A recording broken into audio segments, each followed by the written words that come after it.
That's correct.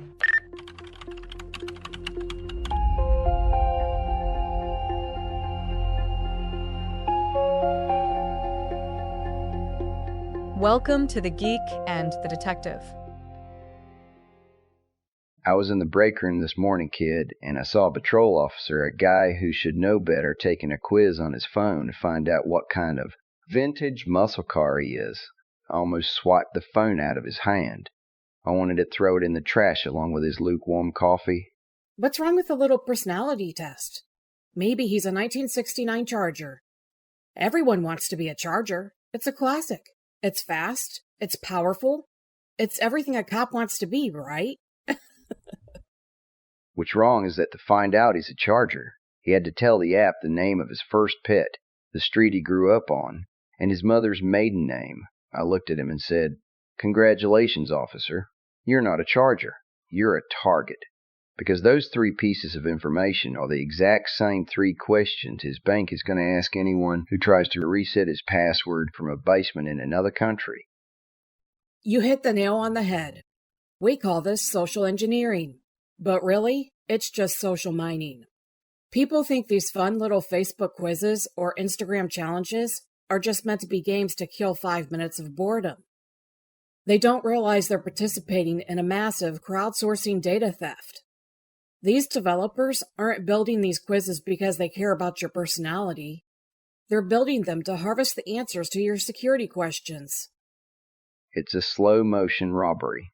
Most people think a breach is this big cinematic event with sirens and glowing green code on a screen. In reality, it's a guy in a comfortable chair, thousands of miles away, just reading your public profile and laughing at how easy you made it. I had a case recently that really got to me. A woman in her 60s. She lost her entire life savings, every penny of her retirement. There was no malware. No dark web super hackers. Just a quiz about her favorite childhood memories. How did they get her? Was it a direct hack or a long con? She saw a post from a friend on a social site.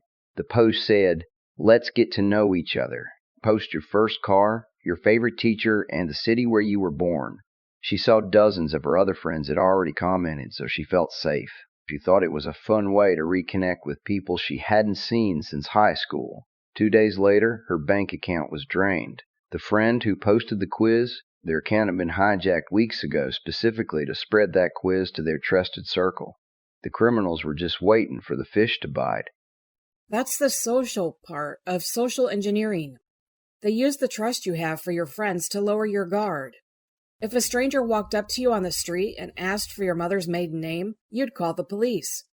But if a friend asks you on a screen, you'd type it without thinking. From a computer geek standpoint, this is the hardest thing to protect against because there is no patch for human trust. You're basically handing over the keys to the vault because the guy at the door has a friendly face. It's the simple things that put us at the greatest risk.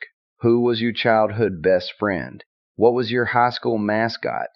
These seem like innocent throwaway memories, but in the world of security, these are called Knowledge-Based Authentication, or KBA. And KBA is essentially a house made of glass. KBA is the weakest link in the security chain because it relies on secrets that aren't actually secret. If I know your name and your age, I can find your high school in about 30 seconds. Once I find your high school, I found your mascot. If you've ever posted a throwback Thursday photo of your dog Sparky from 20 years ago, I now have your pet's first name. I see it all the time, geek. People post these about me lists. 10 facts you didn't know about me. Number 4 is usually I was born in a small town called Oakhaven. Boom. Security question answered. Number 7 is I still miss my first car, that old blue Corolla. Boom. Another one. You're giving a masterclass to every criminal with an internet connection. And the scary part is that hackers don't even have to do manual work anymore. They use scraper bots. These are little programs that crawl public profiles and social media platforms 24/7, looking for specific keywords like first car, born in, or maiden name. They compile a dossier on you without a human ever having to look at your page. They're just building a database of keys, waiting for the right lock. It's a dossier, kid, plain and simple. Back in the day, if I wanted to build a profile on a suspect, I had to sit in a hot car for 12 hours with a camera and a notebook. I had to dig through their trash. I had to interview their neighbors. Now they just follow you and let the bots do the legwork. Exactly. People are doing the surveillance for the criminals. I saw a case where a guy's house was cleaned out while he was at a baseball game. The thief didn't pick a random house. He'd been monitoring the guy's profile for months. He knew when he went to the gym. He knew he had a season pass to the stadium. And he knew the guy lived alone because his relationship status was a loud and clear single. It's operational security or OPSEC. People have zero OPSEC online.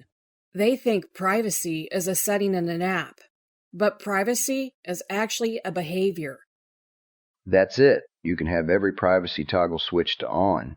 But if you're still posting a photo of your $5,000 watch with a caption saying, "Finally treated myself," you're putting a neon "Rob Me" sign over your front door. It is a digital jigsaw puzzle. They take a piece from your Facebook, a piece from your professional LinkedIn profile, a piece from that vintage muscle car quiz, and suddenly they have a clear picture of your entire security profile. Then they don't even have to hack anything. They just call the bank's automated system and say, "I forgot my password." Speaking of LinkedIn, that's where people really let their guard down. They think because it's a business site, everyone there's a professional. But for a hacker, LinkedIn is like a menu. I can see exactly who works in the accounting department of a major company. I can see who just got hired and might not know the security protocols yet. Amy, I've seen cases where a new job post was the beginning of the end. Someone takes a photo of themselves at their new desk. Day one at the new office. They're smiling, they've got their coffee, but in the background, pinned to their cubicle wall, is a list of extension numbers, or even worse, a sticky note with a temporary password on the monitor. But it's not just the passwords. I had a call from a tech firm downtown last year. They had a massive data leak. They thought it was a sophisticated zero-day exploit.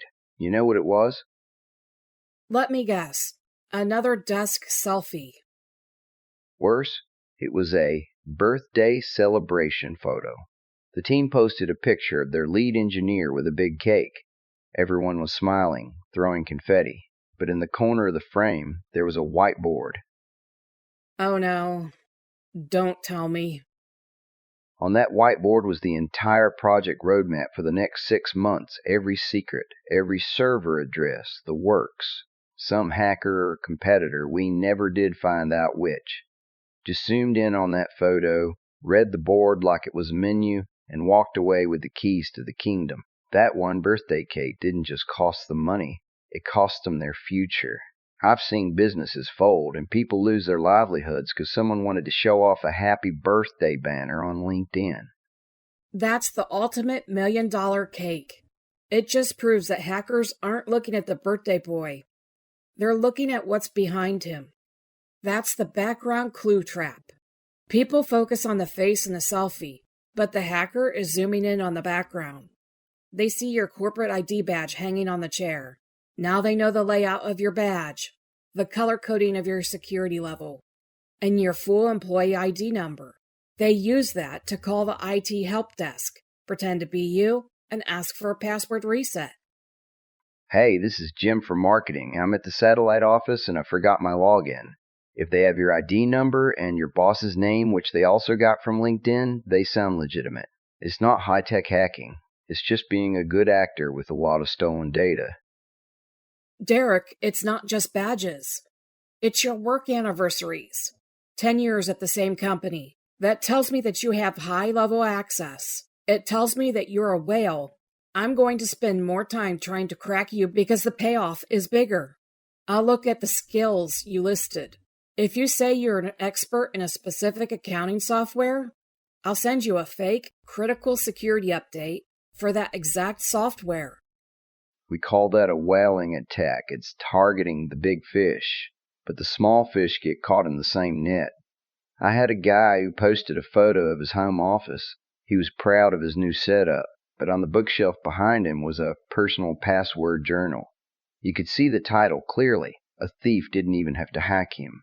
They just had to zoom in, read the names of the sites he had written down, and guess his patterns. This is where photo hygiene comes in.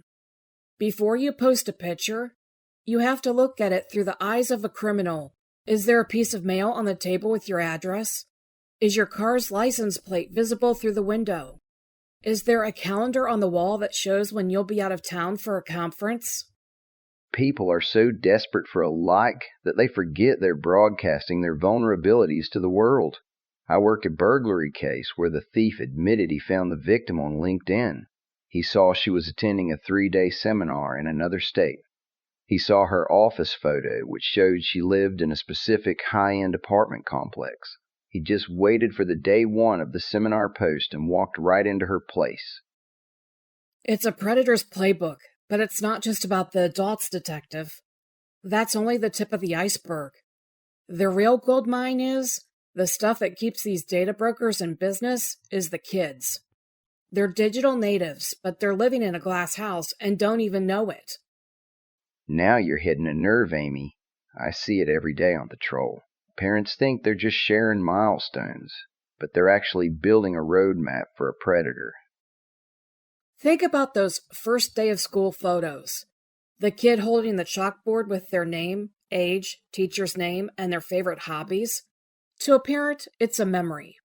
To a social engineer, it's a full security profile.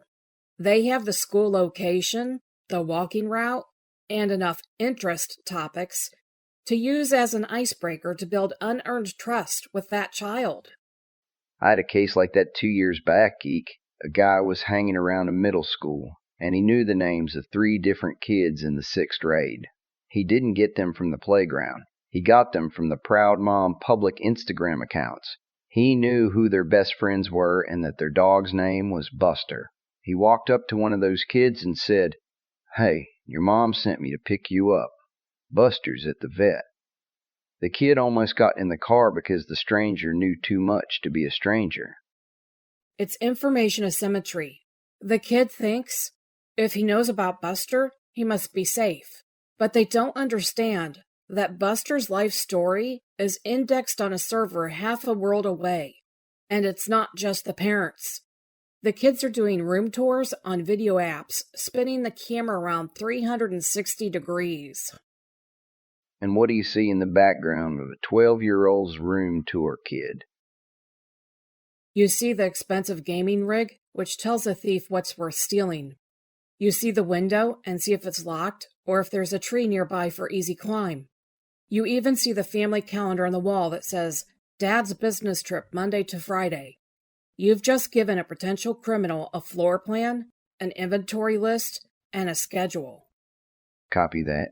Geek, it makes me want to go back to Rotary funds. At least back then, if someone wanted to see your family photos, they had to break into the house first. Now we're just handing them the album through the front gate. And the gate is always open because of check-ins. Kids go to the mall, tag the pizza place, and do it in real time. It's not a check-in, it's a beacon. I tell my guys, if you're going to post a photo of your family at the park, do it when you're already back in the driveway.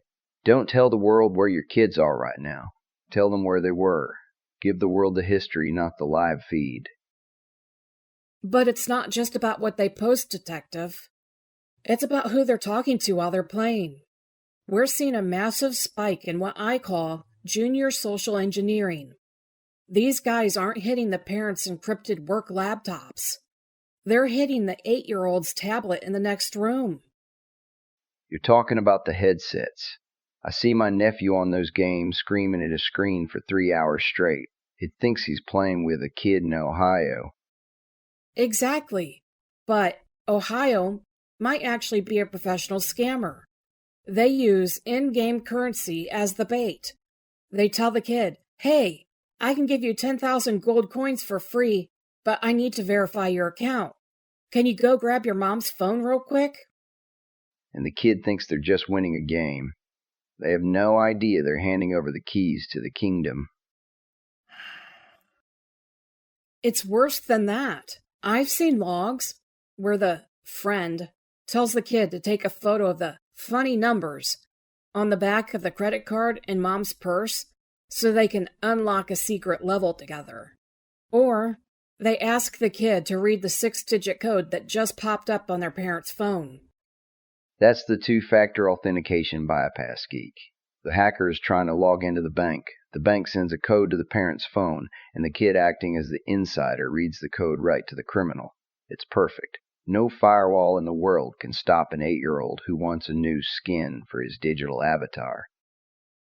Precisely. They're weaponizing the child's innocence. And because it's a game, the parents don't treat it like a security breach. They think it's just toys. But in the digital world, there is no such thing as just a toy. Every device is a door. It's a specialized form of grooming, Geek. They build that trust over weeks of playing together. They become the kid's best friend. By the time the ask comes, the kid doesn't even hesitate. It makes my skin crawl. The fix isn't just don't play. It's don't talk. Parents need to lock down those chat settings. If the kid isn't old enough to understand what a phishing scam is, they aren't old enough to have an open mic with a stranger. And honestly, Derek, this is why I built that cybersecurity section on Annika's work from home, complete with YouTube videos. People need one place where this stuff is explained in plain English. No jargon, no scare tactics, just here's what's happening and here's how to protect your family. It's amazing how many people don't even realize how much they're giving away online. Good, because most folks don't need a lecture, they need a guide.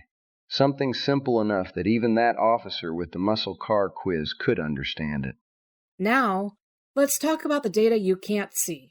When you snap that office photo or kid's picture, your phone is recording metadata, specifically EXIF data.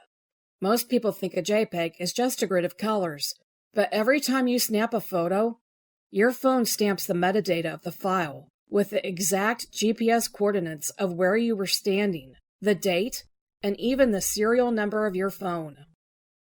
So metadata is like a digital postmark. Even if I don't read the letter, the stamp tells me exactly what city it was mailed from and what time it hit the box. You think you're sharing a sunset, but you're actually sharing a beacon for a burglar. I've solved cases because a ghost suspect thought they were clever by posting a photo of a sunset from their secret hideout.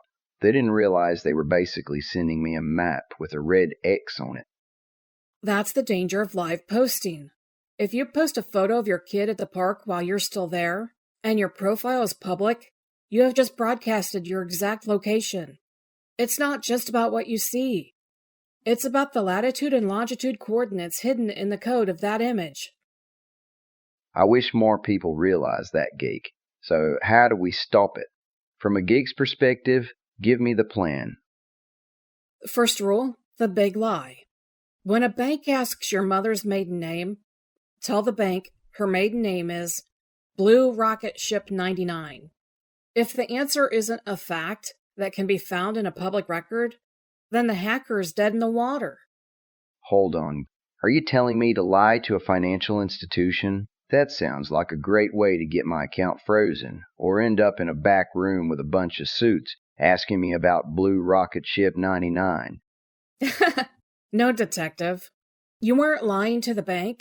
You're lying to the database. The bank doesn't actually care if your mother's name was Mary or Rocket Ship. They just care that the characters you typed today match the characters you saved 3 years ago. So it's just a secondary password. You got it, Derek. By using a fact, like your hometown, you're using a password, passcode, or maybe even a secret question that's printed on your birth certificate and probably listed on your Facebook. That's a terrible password. By using a lie, you're turning a public fact into a private secret. I like it. It's like giving a fake name to a snitch. If he repeats it, you know exactly where the leak came from. Precisely. But there's a catch. You have to manage your inner circle, too. I call it the Aunt Martha effect. Let me guess. This is the relative who doesn't know what a privacy setting is? Bingo, detective.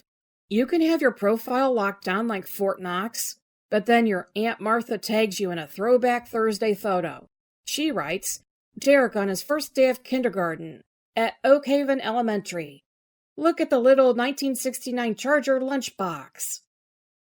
And just like that, she's broadcasted my hometown, my school, and my favorite car to anyone with a scraper bot.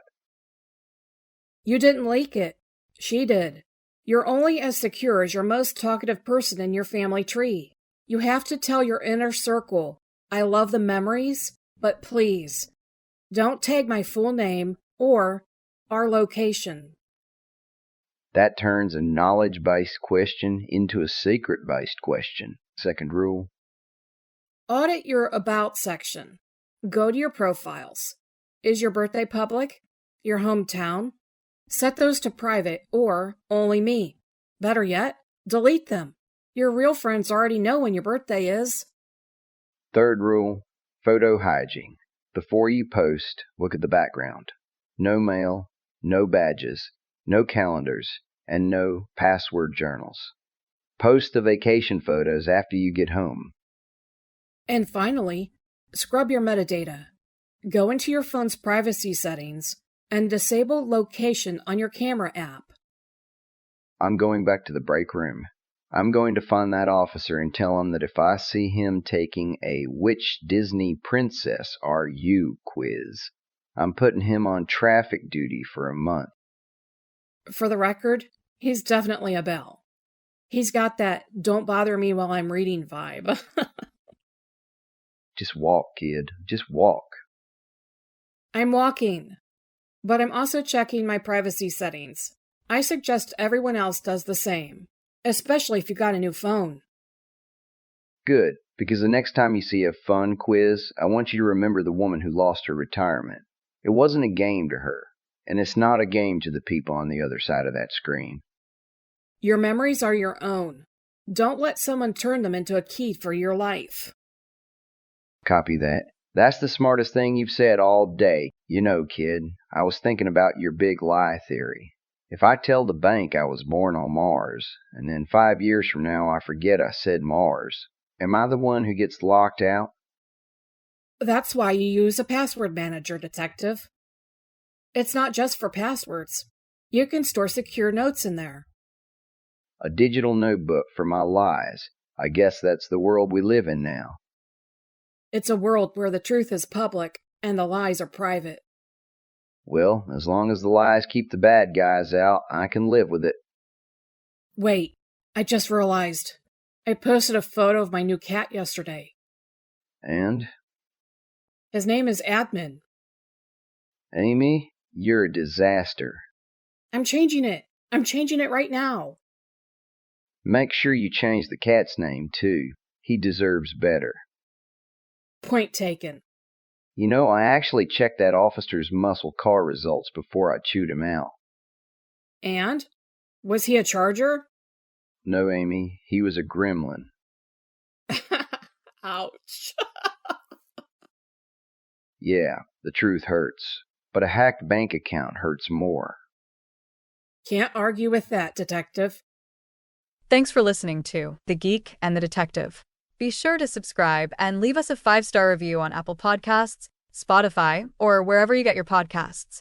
It helps others find the show and stay protected. Tune in next month for our next episode. Stay safe.